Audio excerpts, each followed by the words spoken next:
Close your eyes for a moment. Imagine you just got paid. That direct deposit hits your account, and for exactly 12 seconds, you feel rich. Then you remember. The rent's due.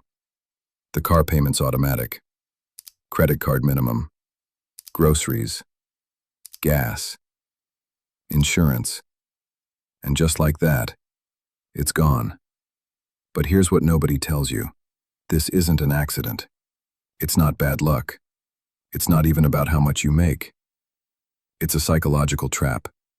And right now, millions of Americans are caught in it, including people who make six figures. This is beyond the pages. And today, we're breaking free. Let me tell you about Sarah. She's 34, marketing manager.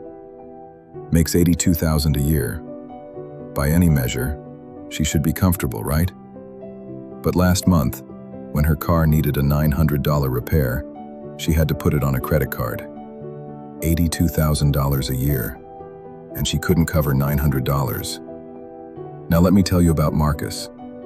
He's 27, software developer, makes $115,000, lives in Austin, drives a Tesla he financed.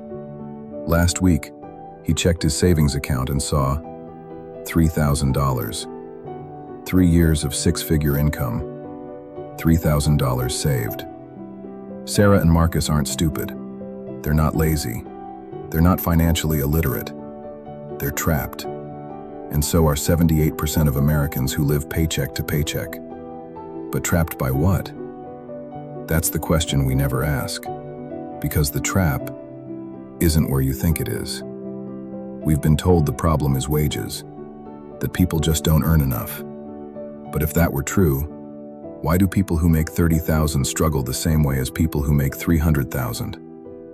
We've been told it's the economy, inflation, the cost of living. And sure, those things matter, but they don't explain why someone making six figures has nothing in savings. We've been told it's debt, student loans, credit cards, medical bills. And yes, debt is part of it. But debt is a symptom, not the disease. The real trap? It's psychological. It lives in your mind, and it's been there so long, you think it's you. Clear, direct, building a case. There's a principle in psychology called Parkinson's law. You've probably never heard of it, but it's running your life. It says, expenses rise to meet income. Meaning, no matter how much you make, you'll find a way to spend it all. Not because you're irresponsible, because you're human. Here's how it works. You're making $40,000 a year. You're driving a 10-year-old Honda, living in a small apartment, eating at home most nights. You're getting by, but it's tight. Then you get promoted. Suddenly you're making $60,000, $20,000 more. Financial breathing room, right? But within 6 months, something happens. You upgrade the apartment, not by much, just something nicer, better neighborhood. You deserve it, you think. You worked hard for this promotion. The Honda's getting old. You lease a newer car. Not extravagant, just reliable. You start eating out more, going to that coffee shop you used to skip, buying clothes that aren't from Target, taking that weekend trip you've been putting off. And 6 months later, when you check your bank account, you've got the same $300 you had before, maybe less. You didn't get richer, you just got more expensive. This is the trap. And it's invisible because it feels like progress. It feels like you're moving up. Better apartment, better car, better lifestyle. But you're not moving up. You're moving sideways, running faster on the same treadmill. And the psychological trap? It convinces you this is normal. Your coworkers are doing it. Your friends are doing it. Your family expects it. Society rewards it.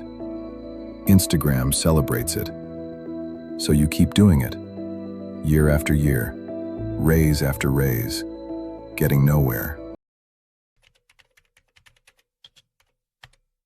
Let me tell you what's really happening in your brain. Because this isn't about willpower. It's about wiring. Humans adapt. It's our superpower. You can adapt to almost anything. Extreme cold, extreme heat, high altitude, poverty, wealth. Your brain recalibrates to whatever becomes normal. Psychologists call this hedonic adaptation. The rest of us call it getting used to stuff. When you first moved into that nicer apartment, you noticed everything. The hardwood floors, the updated kitchen, the balcony. You felt grateful, maybe even a little proud. But 3 months later, it's just your apartment. The floors are just floors. The kitchen is just where you make coffee. And the balcony? You haven't sat out there in weeks. The happiness boost? Gone. But the higher rent? Still there. Every single month. This is what makes the trap so devastating. You spend more, feel better for a minute, then adapt. So you spend more again, chasing that feeling. But the feeling never lasts. It's like drinking salt water when you're thirsty. It feels like it should help, but it only makes you thirstier. And here's where it gets worse. Because we don't live in a vacuum. We live in a society that profits from this trap, that needs you to keep spending, that bombards you with messages that you need more. Better car, bigger house, newer phone, designer clothes, luxury vacation. And social media? It's gasoline on the fire. Because you're not just comparing yourself to your neighbors anymore. You're comparing yourself to the entire world's highlight reel. You see the cars, the watches, the restaurants, the trips, and your brain whispers, why not you?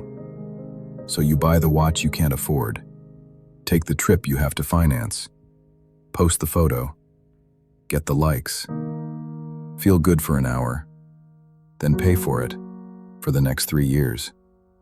This is the psychological trap, and it's not your fault, but it is your problem. So how do you escape? How do you break free from a trap that's invisible? That feels normal? That everyone around you is caught in? There's a rule. One simple rule. And if you follow it, everything changes. Never increase your lifestyle. Not when you get a raise. Not when you get promoted. Not when you pay off a debt. Never. Here's what this looks like in practice. You're making $40,000 a year. You get bumped to 60. Instead of upgrading your life, you live like you still make 40. That extra 20,000, it goes straight to savings, investments, paying off debt, building wealth. I know what you're thinking. That sounds miserable. What's the point of making more money if I can't enjoy it? And that's exactly what the trap wants you to think. Because here's what actually happens. You keep your $40,000 lifestyle, which, by the way, you've already proven you can live on. But now you're banking $20,000 a year. In 5 years, that's $100,000, plus investment returns. You could be sitting on $130,000. In 10 years, $250,000. In 15, you're approaching $500,000. And now, here's where it gets beautiful. That money, it buys you something worth more than any apartment or car. It buys you freedom. Freedom to quit the job you hate. Freedom to take 6 months off. Freedom to start the business you've been dreaming about. Freedom to say no. Freedom to choose. Meanwhile, your coworker who took every raise and immediately upgraded their lifestyle, they're still trapped. Bigger house, nicer car, better vacations, and zero savings. They look richer. You are richer.